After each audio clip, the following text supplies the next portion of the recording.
Hello, everyone. It's been a long time since I've seen you in my unkempt office. Nice to be back again. Sadly, not with the gang from the mess we're in. We've taken a hiatus because things are moving so fast, and I had a terrible Christmas where I had a dental problem that just laid me out for the whole Christmas. So we couldn't do a New Year's one, couldn't do a Christmas one. So we'll make up for it. We'll do something soon, I promise. Today, though, I'm here for something different. Today is just a very, very representative council meeting, or pair of council meetings that went viral a while ago. And then basically the first council meeting went viral. And then there was a follow-up that was even funnier for various reasons. So what I thought I'd do is I would get all the people who were at the meeting together, and we would listen to what they had to say, which is what they weren't allowed to do at the time. So first of all, I'm going to introduce you to them. Hello, everyone. Oh, hold on a sec. That's the wrong button. Hello, everyone. How are you doing? Hi. Hello. Hi, Graham. Okay. So can we go clockwise, beginning with Rachel, and just introduce ourselves, please. So Rachel, fire away. Hi, I'm Rachel. Now, I'm not with these lovely ladies. I'm the other side of the country in Colchester, but we started something called Colchester Council Watch. And then before we knew it, that took off up and down the country, and lots of people going into their council to air their views on subjects they think the council have got wrong. So we changed it to just Council Watch, and someone sent me the video of these ladies standing up to their council, and I've never seen anything quite like it. In Colchester, they're ever so polite. They don't interrupt you. They let you have your say. But in Teignbridge, completely different. I'd never seen councillors behave in the manner that they had to put up with. Okay, thank you. Jenny? Hi, I'm Jenny. I'm just a mum that's really concerned about gender ideology. It seems to be everywhere. So we've been trying to take on Teignbridge Council and their treatment of single-sex spaces, and Devon Council, and because they have responsibility for children and education. So yeah, it's been interesting. Okay, yeah. Jane? Yes, I'm Councillor Jane Taylor, and I'm from Teignbridge District Council. I joined the council, was just getting on with the all issues of counselling, really, filling in potholes, the usual issues, and then we had a refurbishment of a leisure centre, and it all went very badly. And then I met these three wonderful ladies, and my focus completely changed. I didn't realise that at this time of life I would be having to fight for the rights of women. I policed for 30 years, and I did a lot of fighting during that time in terms of being a female in policing. But to think now I'm just fighting for the definition of a woman, well, beggars belief, really. I'll continue fighting. I know. Once you see it, you can't unsee it, as we say. Jilly, what's your story? Hello, I'm a retired solicitor, and I know Kathy and Jenny through some other work that we're doing for children. But we became involved in the Teignbridge leisure centre issue when we realised that they weren't going to have female changing rooms, although that they said that they were. We had a meeting with one of the council officers, and he said that although they were putting in a village changing room, there would still be a single-sex changing room available to women. But then in the same package of documents that we were sent dealing with this, they said, and anybody who claims to be a trans woman can use whichever facility they feel comfortable with. And it took off from there, because I can't get them to see that if you can choose where you go, wherever it makes you comfortable, then that's excluding half the population. Quite, yes. Kathy? Oh, hi there. I'm a retired midwife, and so therefore I really know how important women's spaces are. And obviously I met Julie and Jenny, and we heard about the issue with the changing room, and we feel that it's going to expand if we don't stop it now. Before we know where we are, the whole of Teignbridge will have unisex toilets for everywhere. I've been down to the sports centre, I've looked at it, I've seen the guidelines from Sports England that they were given, that probably all sports centres are given, telling them how to decide whether a man is a woman and can go into our women's spaces. So that's a really lovely read. Okay, brilliant. Thank you so much, Kathy. First of all, thank you everyone for what you do. It's brave, it's not easy. And, you know, I think we're coming out at a time where you can be cancelled for standing up the way you have. But we're still clearly in the time where you are going to be talked over and interrupted when you are saying even the most basic safeguarding and feminist principles. So to show you what I mean, we're going to have a look at this video now. And I'm going to play it by ear. I might play the first meeting all the way through because it is extraordinary. And I might interrupt that. I'll see how it feels when it's going. So so here it is, the Teignbridge trans tyranny trailer. That is a combination of two very funny council meetings. Here we go. I do not feel comfortable sharing a changing room or a toilet facility with a man, however he identifies, and I feel that this is not. Can I just ask you? I understand that you feel strongly on this. I have looked at the Equality Act. We are talking about a protected characteristic. You've misquoted the Equality Act. I have it here, and it's not in the rules, so I'm not accepting your point of order. Chair, let me finish. How does the duty manager? Okay, I think I will get jump between because I think what I would like to do is I'd like to ask Jilly, what were you trying to say there when you were interrupted? I was trying to say that I don't feel comfortable sharing a changing room with a man. There are facilities available for men. There are facilities available for people who don't mind shared sex, mixed sex spaces, but they are allowing men into the women's changing room. And when she interrupted me with her quoting of the Equality Act, the point that she was missing is that sex is also a protected characteristic. There are 9 protected characteristics, and they are focusing only on gender reassignment. Mm-hmm. Yes. And of course, as we all know, I think the figure is 89% of men who identify as trans do not have any gender reassignments. The only reassignment is the letters in their name, where they change their name to a female name and wear a dress and do nothing else to transition. Of course, and of course, under the law, under gender reassignment, you don't need to do anything except propose to take steps. That's all you need to do, just propose to take steps, and you're in. Yes, that's why you find so many pre-op transsexuals. And they will be pre-op for the rest of their lives, of course. Anyway, let's go back and look at more of this video. Are you going to quote the Equality Act to me, or let me finish? Let me finish my question. First of all, I'd like you to not be rude. What actually happened? No, don't say that to me. You're interrupting all of us. You have your questions, they are answered, and then you get the chance to come in to ask a supplementary question. What is you do not have the chance to what seems to be attack a group of people that you do not agree with. That's not the case. It's not the time to start shouting me down. It's time you can feel quite free to make a complaint about me and how I've run the meeting, that's fine. But I see it in my duty of care to protect people who are vulnerable. And I don't like the attack that seems to be going on with some of the questions that have already been asked of this chamber. Please carry on. Order, Chair. She's not attacking anybody. This is nothing to do with trans people. But this is a point of order, and this is how it works, which is that you haven't got permission to speak at the moment, Councillor Taylor. And it's to do with men, because it's just. I'm not being sat in this chair for my own glory. I'm not sat here to advance anything in my own life. I could have taken up crocheting. Firstly, I would say. Okay, first of all, that's my favorite quote. That's my favorite quote in the whole video. I am not being sat in this chair for my own glory. Well, that's certainly true.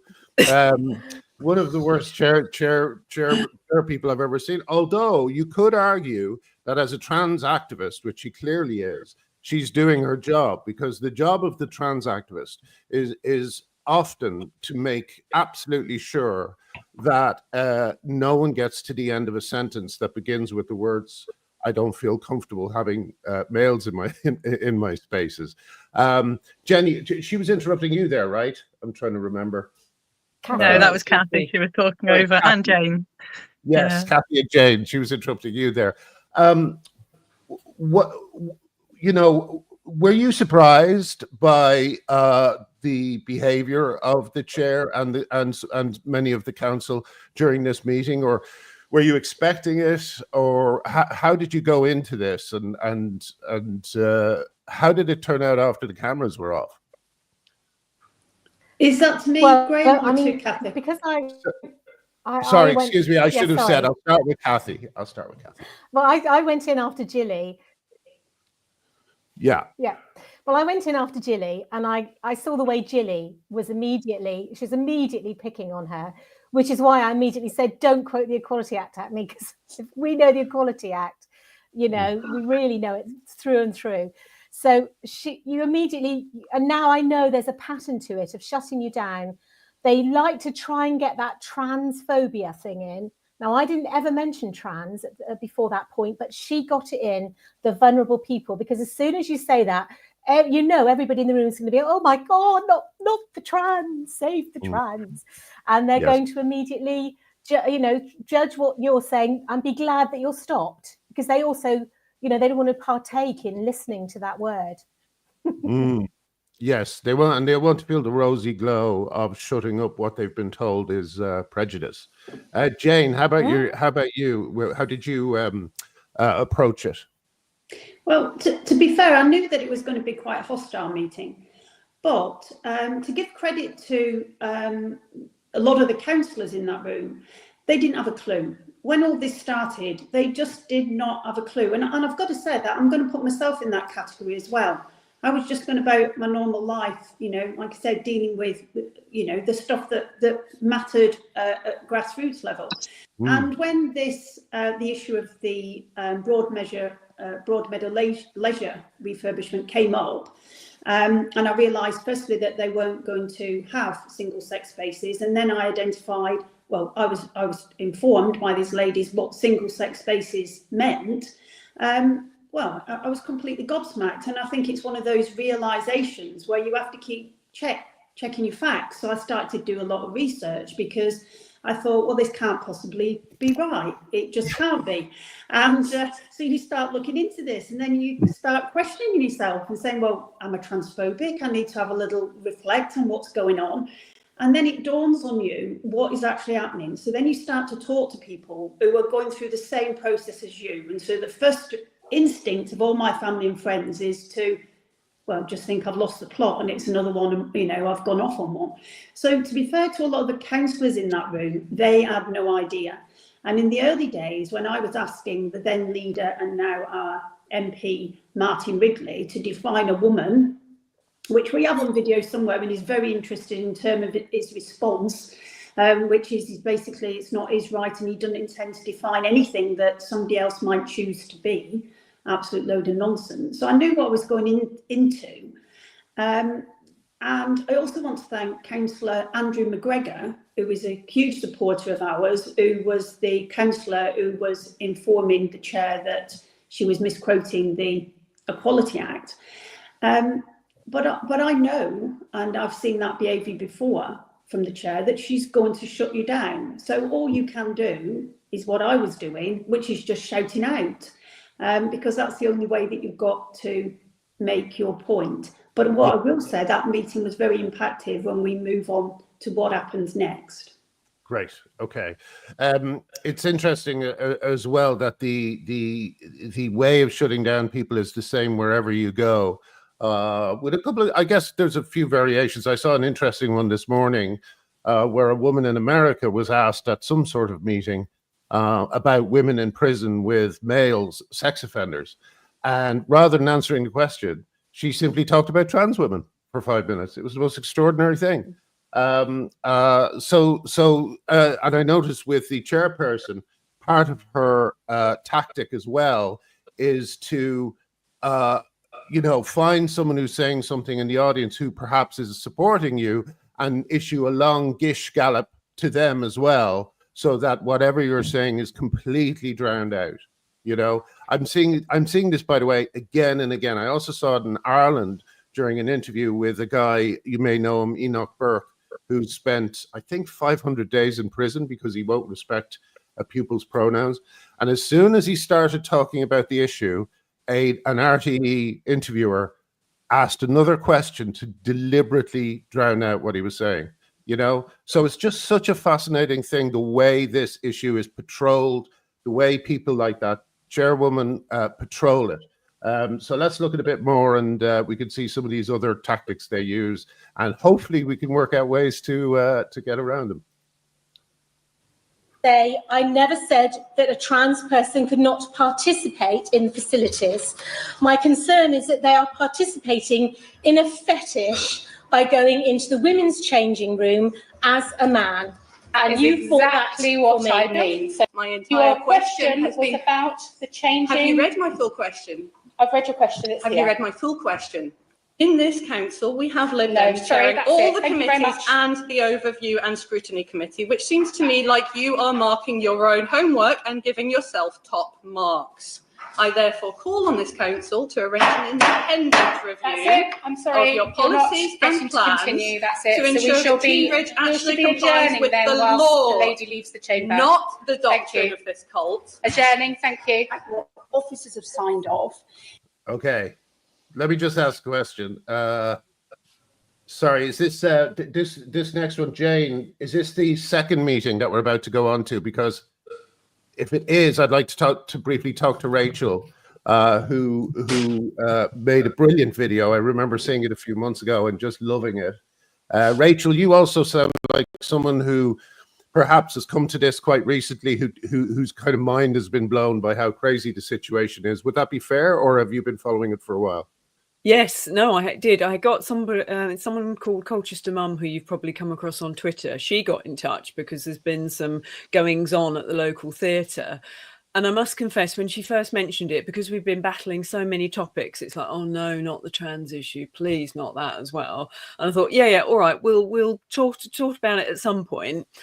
And then the Olympics came on, and I was like, okay, we are so doing this. And before I got a chance to interview her, she sent me the video of these ladies in Teignbridge, and I was just about to go away for the weekend, and I thought, oh, right, this has got to go out, and I was going to post it, and then I arrived at the venue, and I thought, or the drive there, I thought, no, we need to put more into this, because the whole point of Council Watch was to not only keep an eye on the councillors, but to reach them. And I thought they need to know there's a difference between what they've been taught in DEI and also the fact that men with fetishes are coming in and taking advantage of the trans issue so that they've got access to women and girls. So that's when I added the additional content, and you can hear the sheep in the field behind me in the back of the tent going, but I thought it's too important to wait on this.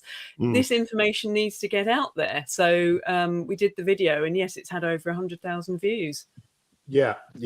I think it should have a lot more, because I think this is a great record of a certain time. Kathy, when you mentioned the word fetish, I knew you weren't going to get much further. Well, by that stage, I hadn't actually had that in my question. I didn't have that word, but I've been down to the sports centre and I've been shown around. I said, you know, I'm thinking of joining. Can you show me around? And I hear you're doing a new building. And they took me to 3 rooms where men were pumping iron. And the smell of tea was off the record. And then in the next room, they had women playing volleyball, a whole team of young women, and they're 18 roughly, all playing volleyball. And I thought at the end of the match, they're all going to be going into a changing room where they have to go from the shower to their changing room, where there's all bends in, it's sort of like H-shaped, with a whole bunch of men who've been pumping iron. I just thought it's going to be chaos, absolute chaos. It's interesting because you mentioned the theatre. The Mercury Theatre, I believe, is the theatre in Colchester that you're talking about, which I called the largest men's toilet in England. But I believe that the Mercury Theatre is behind a lot of trans activism there, and some absolutely appalling plays they put on with calls calls to violence to feminists and all sorts of things. So yeah, remember the name, the Mercury Theatre. That's going to be coming up a lot in the future, I think. Okay, let's get back to the video. Oh, I should say this is the second meeting. That we have now opened up single-sex spaces to the opposite sex, and I'm going to talk specifically about women's and girls' spaces. Don't stop me, please, Chair, because this is very important. I know, Councillor Taylor, I'm really sorry. What you need to know is that this affects women and girls. Taylor. For instance, upstairs in the showers. Wow. Sorry, I just have to. Sorry, I hope you don't mind me stopping and going because it's just so interesting. So this is a completely different chair, and they're behaving in exactly the same way. The only important thing is to stop you talking, to stop you making your point. Jane, like, what's the story with this second meeting? Can you give us some background? Yeah, well, you might have noticed. I don't know if you recognise the chair, Graham. You've seen her previously. Oh, she's really? the deputy chair. She's Rosie's deputy chair of the council. So she was in your first video clip. So she's the sidekick of the chair. Ah, okay. Now, we got to this point because I then put forward a motion. So for anybody who's familiar with council workings, basically you can put in a motion for anything. It could be for a new toilet block or anything you want. In this case, my motion was that we should have a complete review of our equality and diversity policies, and we should review the decision around allowing men into women's single-sex spaces. That's a motion. Now, to get that forward to the council, you have to have 5 other members of the council who will support you. That then goes to the full council meeting, and 2/3 of the council have to decide whether they want to debate it there and then. That's the process. In fact, I've found out that we're the only council in the country who do not debate every motion that comes before them. So you need 2/3 of that council to support you to discuss whatever you brought to the table. So I brought to the table that look at the single-sex spaces policy, review all the equality and diversity policies because they're at least 4 years out of date and they are appalling. So I took that to the council. But prior to that meeting, not that meeting, but the council meeting, I had numerous emails from other councillors, male councillors, of a certain age, many of them, who for the first time had a realisation what was going on and were appalled and said, yes, they would, support this motion. So I went to the council, I read the motion out, and guess what? We didn't have 2/3 of the council who agreed to debate it. So what happens then? It goes on to the overview and scrutiny committee, which is the video you've watched, chaired by Suzanne Sanders. Now, I'm not a member of that committee, so I invited myself so that I could speak before they then debated it and voted on it. So I turned up. Yeah. She came over to me and she said, just to let you know, I'm not sure if you can speak today. Have you asked permission? And I said, I have asked permission and it's been granted. Oh, well, I don't know if we'll have enough time. I showed how much I had to speak. I said, I've got a small, here's my document, half a page. That's all I want to say. Oh, we'll see what we can do. I sat there for 3.5 hours at the back. And then at 1:20, she said, we have other meetings to go to, so this meeting will finish at 1:30. At 1:27, she then said she would hand over for me to speak. That's when I opened my mouth. That's when she cut me off. So that's exactly what we're watching now. I may rewind. That's exactly what you're watching now, and then you'll see what happens next. Okay, I'm going to rewind to the start of this then, because that's great context. Hold on a sec. Okay, let's watch it. Well, let's watch this again. So you've waited 3.5 hours for this moment. Yes, we have. now opened up single-sex spaces to the opposite sex, and I'm going to talk specifically about women's and girls' spaces. Don't stop me, please, Chair, because this is very important. I know, Councillor Taylor, I'm really sorry, but but we we have. that this may I affects speak, women and Councillor girls. Taylor? For instance, upstairs in the showers here at Teignbridge, this policy allows men to go into those. But I would it's not ask about you to respect the about chair. this. I It's would about ask you to respect lawfulness. the chair. The fact is, this council is not acting lawfully. We are acting lawfully. This is an important issue. We should allocate some time to be able to discuss it properly and take advantage of any advice that we can get. The importance of what goes on in schools cannot. Okay, so sorry about this. I mean, I obviously it's terrible, but there is a little part of me that loves how blatant it is. You know, it as an ex-comedy writer, or hopefully soon comedy writer again, it really appeals to me because it's so blind to how they look. It's so blind to how obvious their distraction techniques are. It's just very funny to me.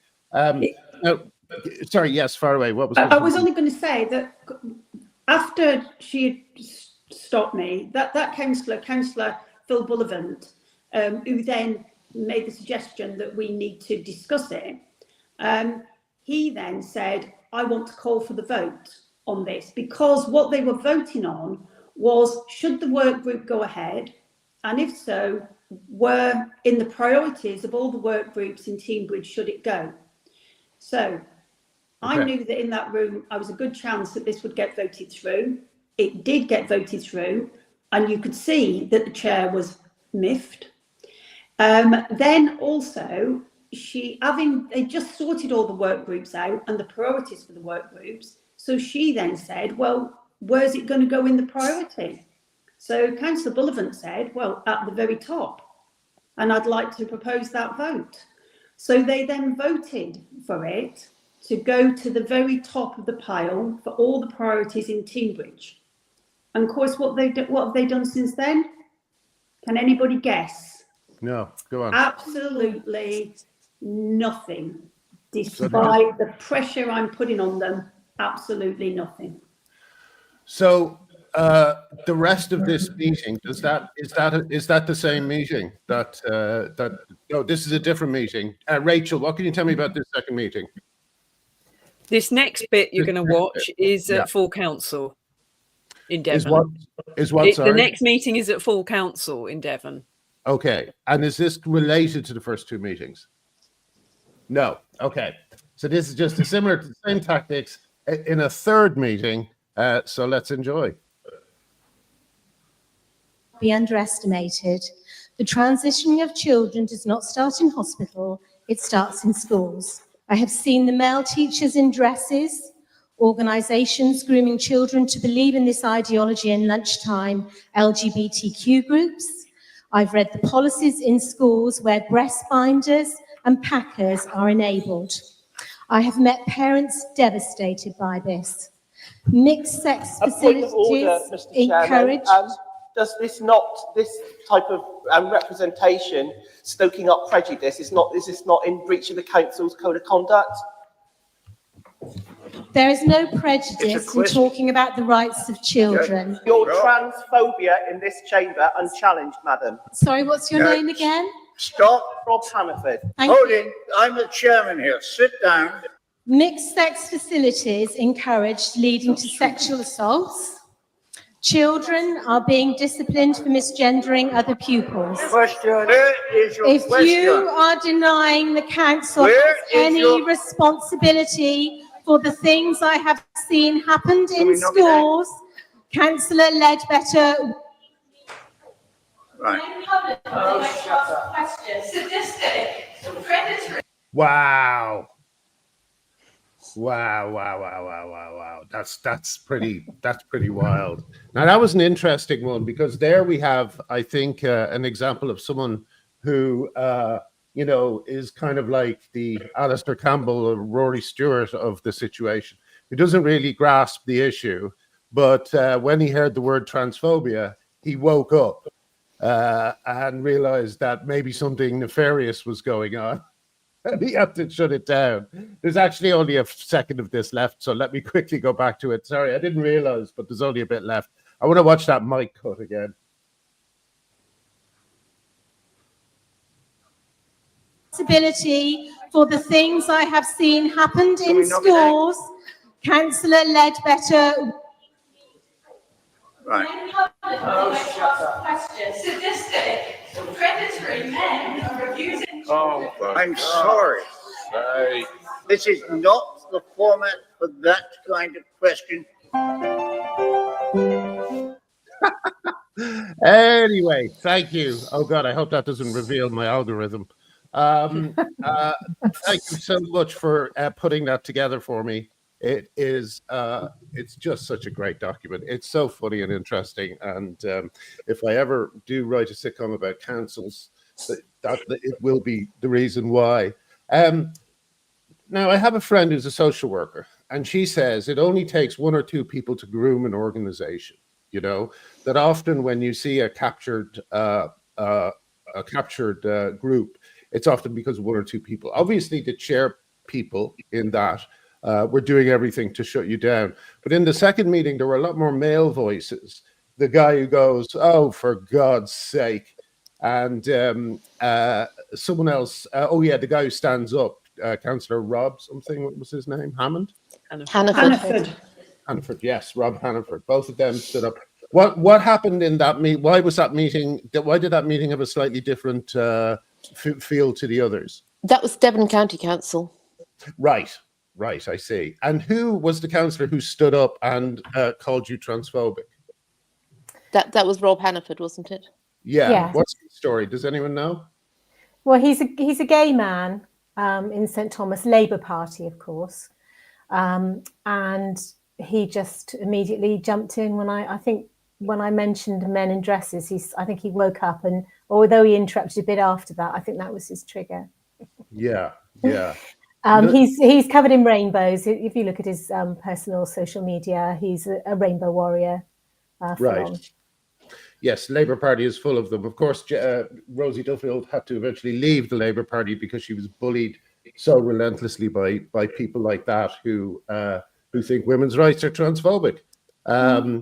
So in terms of how things are going to continue when these issues are brought up, is there anything that can be done? Is there any culture change that can go on in the councils that you believe can help? If I can answer that, Graham, just yes. briefly. I think for me, certainly within terms of councillors, when you think that the majority of councillors, are middle-aged white men, and once they become aware of these issues, for the majority of them, it's something really difficult that they can't get their head around, but they certainly don't want their wives or their daughters or their grandchildren, sharing a shower with a man. And also what the council don't realise by saying that this is their policy, when I mention on that video about the showers at the Teignbridge council offices, because I was waiting for 3.5 hours, I nipped to the loo before that meeting, but I went to toilets that I'd never been to at the top of the building, and they've actually got a shower in the females' toilets, and it's just a shower with a flimsy bit of plastic shower curtain.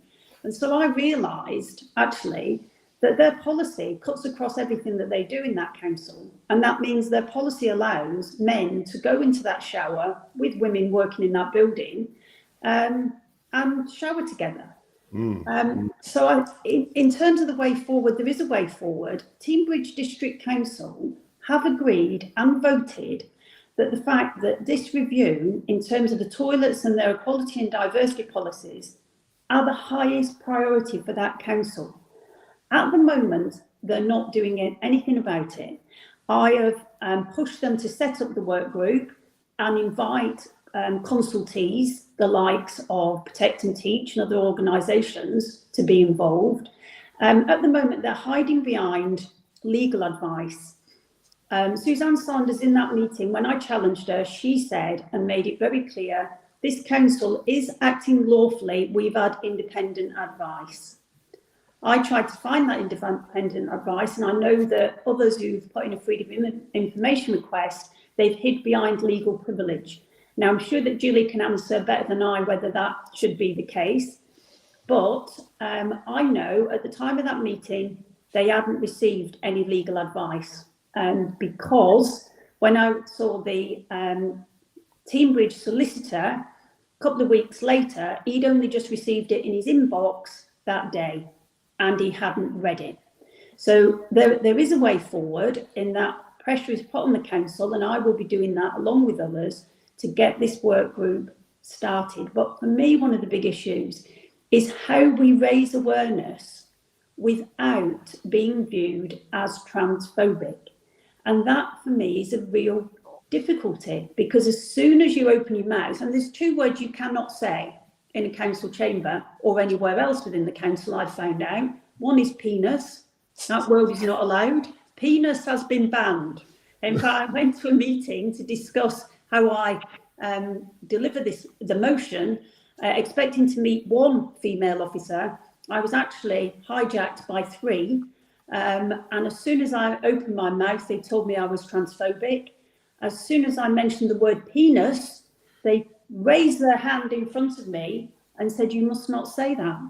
So, I asked them for another term. What do you want to call it then? A todger? Or, what we describe? It's a penis. And then I mentioned the word fetish, and that was all too much. So they got the vapors at that point. But it is just finding a way that we can raise the issue without being called transphobic. What I find shocking about it is that they are clutching their pearls and retiring to their fainting couches while allowing the activities that they're so shocked about, while kind of permitting men into women's spaces, where they can shower or watch women shower. Actually, I've got a funny story. The young Vic had a similar situation. They obviously their idiot staff have insisted on toilets for all.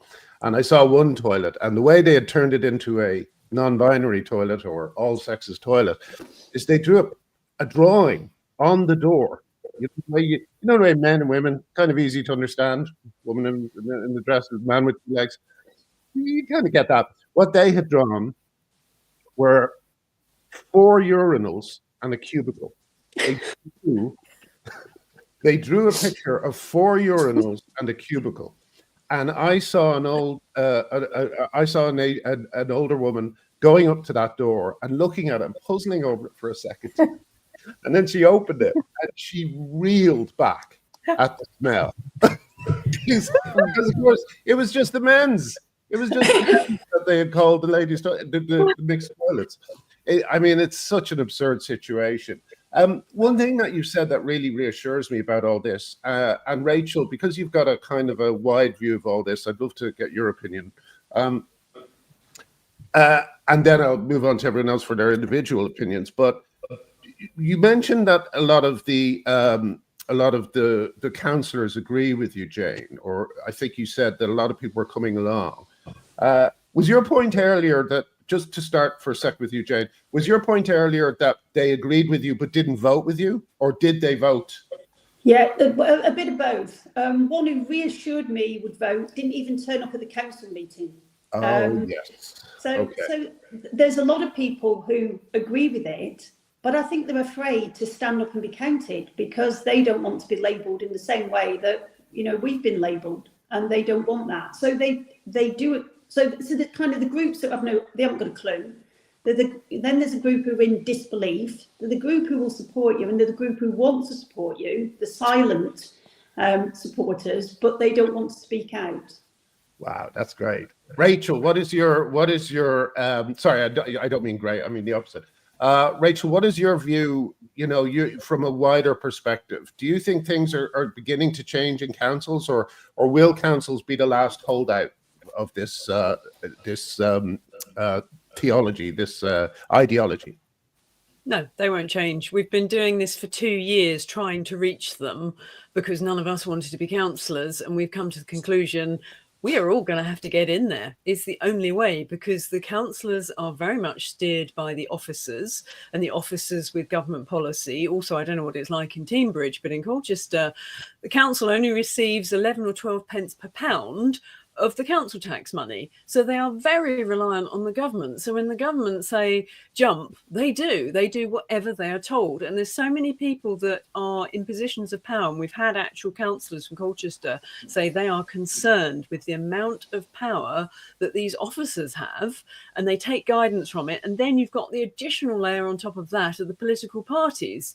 So the councillors, even the good ones, it's very difficult for them to actually work for the people. So we've got to get in there and take them over. That's the only way I can see doing it, and then gradually work our way up to the top, because the councils are the boots on the ground. They're the ones that have to do everything.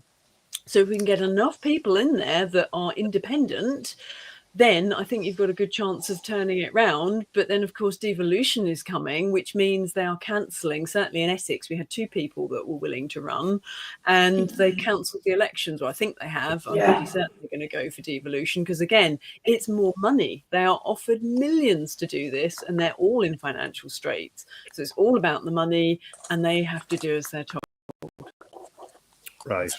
Well, I was hoping that would be a cheerier answer, but Right, not. I hate the fact I've had to say that, but we have tried so hard with how we communicate with the councils, and you've seen how well these ladies do by keeping incredibly calm. Everyone that seems drawn to Council Watch does seem to be very good at keeping their cool when they're faced with that barrage of nonsense. And it doesn't matter how well you put something across. As Jane said, it's very difficult to not be cast as transphobic, which is what I've tried to do with the videos, and say, look, there is a difference, because, you know, I have known trans people as well, and they were nothing like the types that would be going in and getting off seeing girls and women change. So I do know there's a difference, although I get a lot of backlash for that.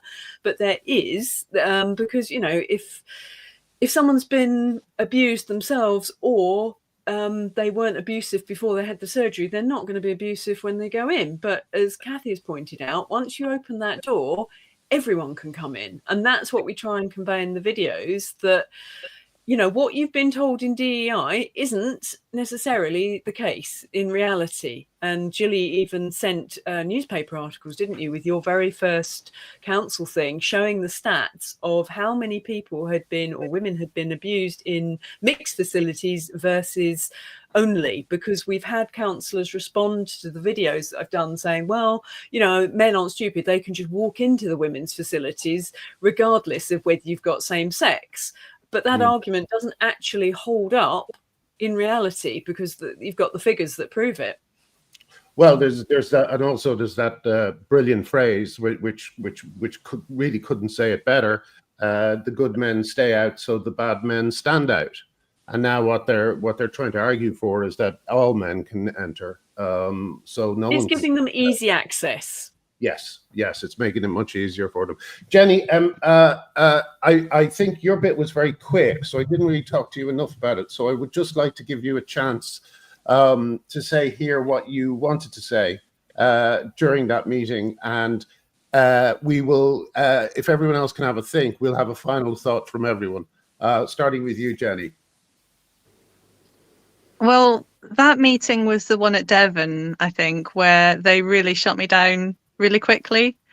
The question I'd asked was about whether they would do a safeguarding review in light of what we know now about the trans issue, so like the caste review and stuff. And I was trying to make the point that there's so many different safeguarding aspects to it which are just being completely ignored by this council because of its ideological capture.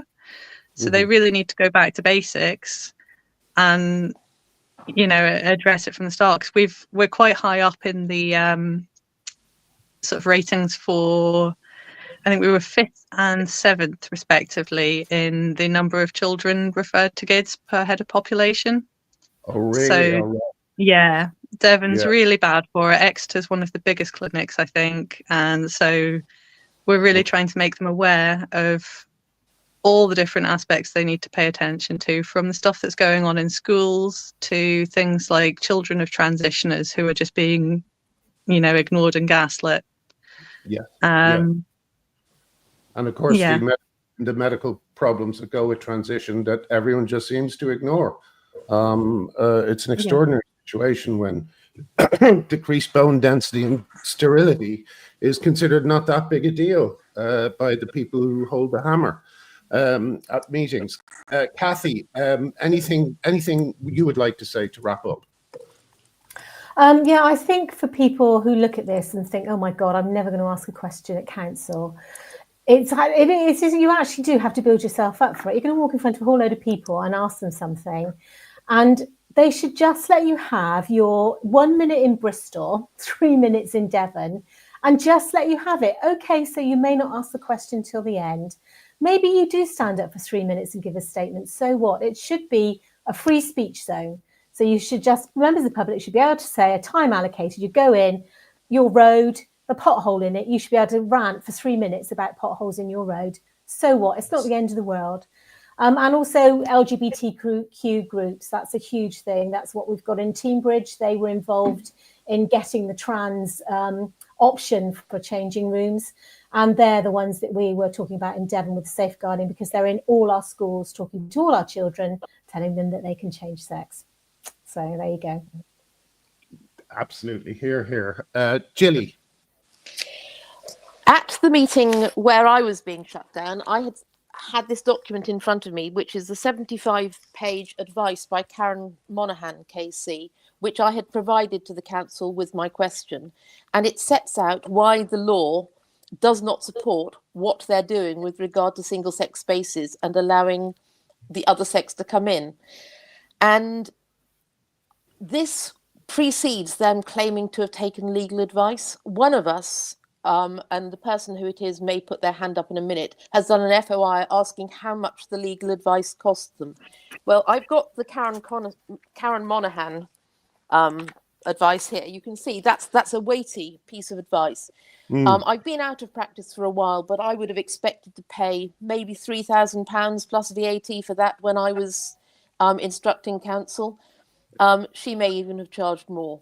They have told us that they have spent nothing on this mythical legal advice that they have taken. Now, I used to have a charging out rate when I was practicing law. I'd be very surprised if they've had substantive legal advice on any sensible question for which they have not been charged.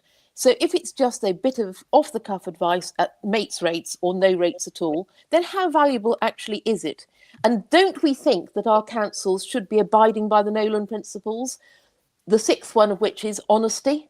They need to be honest with us. If they haven't taken legal advice, fine, say so. But don't try and pretend you've done something you haven't, because it really doesn't wash. We're watching. Great. Jane. Just quickly respond to Jilly on that note. Now that I'm working out how councils work, I think what they'll be saying to you is, and that response was that they haven't paid for anything. And I think it was that yet. So they probably haven't, because they haven't had the invoice and they haven't paid for it. So that's part of what they'll be saying to you at that point. But I think that I want to kind of leave this on a bit of an upbeat note and just look at some of the things that we've achieved, and certainly you have achieved and I've achieved since I've been involved. So kind of working backwards, in terms of your questions, I now sit on the Constitution Working Group, and hopefully it will get signed off and agreed that there will be context around the questions that you have asked that you are doing your supplementary to. So you won't or shouldn't any longer be cut off because you're not asking your question right away. I think it's positive now that we have agreed in Teignbridge that we will set up a work group and we will move forward, and as many people as possible can be consulted. So I'm feeling optimistic that it's still a lot of hard work to go, but we will get that meeting set up. And also, in response to what Rachel said about officers, I've made lots of inquiries now, including freedom of information requests, and as far as I can see, this policy was brought into Teignbridge probably by 2 officers. It was never signed off at any level. It never came to full council. Nobody was aware of it until it was being raised. And the fact is, it was probably 2 officers who'd had some training or had a connection with somebody, and now they had, you know, this had gone through. But I feel optimistic that the tide is turning. And in relation to those offending men who are invading our women's spaces, I'd quite like to finish with my Granny May's little quote, Graham. What do you think? Did you read it? My Granny May, wonderful woman. She had a saying for everything, for every occasion. And one of her favourites, or the one that I like best, is a stiff prick has no conscience. And I think that is very relevant in terms of some of the things that we are talking about today. Yes. Well, as chair, I'll allow it. It's unconventional, but I will allow it. I'm so grateful to you all for coming and doing this. It's been such a fun chat. Rachel, I hope you'll make that video that we watched public, so I can share it underneath the comments here, or in the description here. And also, thank you for your bravery. You know, it's like, I know even if you're at something where you're among friends or in an audience of like-minded people, and someone asks for questions, it's quite terrifying to put your hand up. So to do so, knowing that you're going to face such hostility, I think is a form of bravery that is underappreciated. So thank you all so much for what you're doing. And please keep your eye on things, and I will amplify you know, whatever I can. So let me just Could we call for more people to come and join them, though, because that will change the councillors, because they get you in this thing of, oh, it's just them, it's that group. You need fresh faces the whole time to show, no, this is a lot of people. Then you'll more likely get change quicker. Yes, forgive me. That's a great point. And in fact, someone told me a funny thing, and I hope you don't take this wrong, Jane, but someone once said that the reason there are so many crazy people, like Norwich is a good example. Norfolk Council is terrible, but the reason there are so many crazy people on councils is because who would want to be on a council, you know? But the answer has come in, and the answer is feminists who are worried about the destruction of their rights, or just women who are worried about the destruction of their rights. So women, get into power, get into council power, get things done, and let's just stop making it easy for them to interrupt us. Thank you all so much, and I will see you all soon, I hope. Thank you. Thank you, Graham. Thank you. Bye. Bye. Bye. Bye. Right, so that's that. Gosh, I enjoyed that. It's nice to be back. I will. Yeah, that was great. Wait, no, you're still there. You're still there. Don't say anything. I will hopefully be back soon with the mess we're in. Thanks to all the ladies again. That was just so much fun. And yeah, see you soon. I'll share this around. Bye. Thank you.